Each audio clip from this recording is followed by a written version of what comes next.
Assalamualaikum warahmatullahi wabarakatuh. Saya di sini tuh untuk menjelaskan tentang pengolahan data eksperimen efek fotolistrik yang pertama. Nah, dari data hasil pengamatan ini, kita disusun dulu ke dalam tabel berdasarkan variabel yang diuji. Yang pertama itu ada dari tabel jarak sumber cahaya ke fotosel, lalu ada arus listriknya.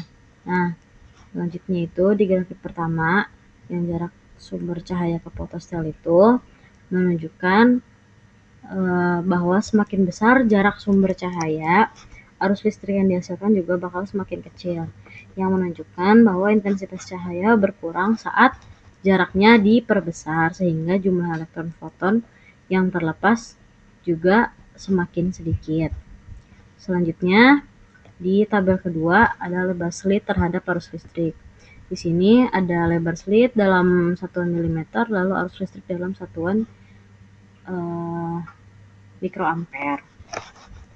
Nah, di grafik kedua ini, di lebar slit terhadap arus listrik, bisa dilihat bahwa dalam grafik ini itu semakin besar lebar slit, maka arus listrik yang dihasilkan juga akan semakin besar, yang memungkinkan lebih banyak cahaya yang masuk ke dalam fotosel, sehingga nanti intensitas cahaya akan meningkat dan jumlah elektron foton yang dihasilkan juga semakin bertambah. Lalu dilanjut ke 3, yaitu hubungan beda potensial terhadap arus. Di sini ada variabel beda potensial dalam satuan volt, lalu arus listrik dalam satuan ampere, lalu divariasikan lebar slitnya masing-masing dari lebar slit terkecil sampai yang paling besar. Yang paling kecil itu 1 mm, yang sedang 2 mm, dan yang paling besar itu 3 mm. Di sampingnya sudah terdapat grafiknya tersendiri, di mana dalam grafik ini itu menunjukkan beda potensial terhadap arus listrik pada 3 lebar slit yang berbeda-beda dalam 1 mm, 2 mm, dan 3 mm. Nah, selain itu, dari grafik ini juga terlihat bahwa arus listrik yang meningkat seiring bertambahnya dengan beda potensial, di mana beda potensial ini itu dalam sumbu X dan arus listrik dalam sumbu Y.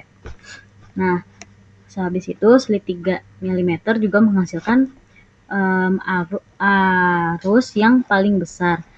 Nah, sedangkan dari slit yang 1 mm itu menghasilkan arus yang paling kecil, yang menunjukkan bahwa arus listrik itu dipengaruhi oleh beda potensial dan intensitas cahaya yang masuk. Seperti itu.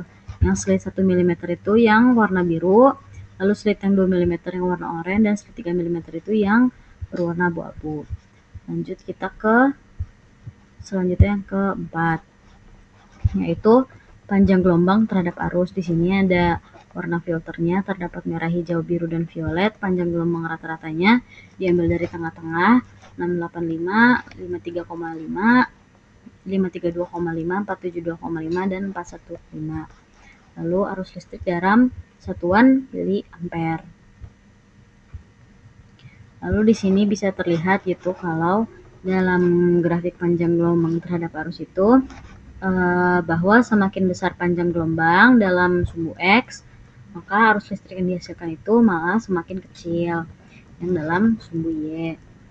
Nah, sebaliknya, cahaya dengan panjang gelombang lebih kecil seperti violet menghasilkan arus yang lebih besar. Hal ini sesuai dengan teori efek fotolistrik, yaitu energi foton berbanding terbalik dengan panjang gelombang. Lalu secara keseluruhan pengolahan data itu dilakukan dengan mengubah data hasil eksperimen menjadi grafik. Lalu pola grafik itu dianalisis dan dibandingkan dengan teori efek fotolistrik. Yang hasil grafik itu menunjukkan bahwa intensitas cahaya, beda potensial, dan panjang gelombang berpengaruh terhadap besar arus listrik yang dihasilkan oleh fotosel. Sekian dari saya, terima kasih, semoga bermanfaat. Assalamualaikum warahmatullahi wabarakatuh.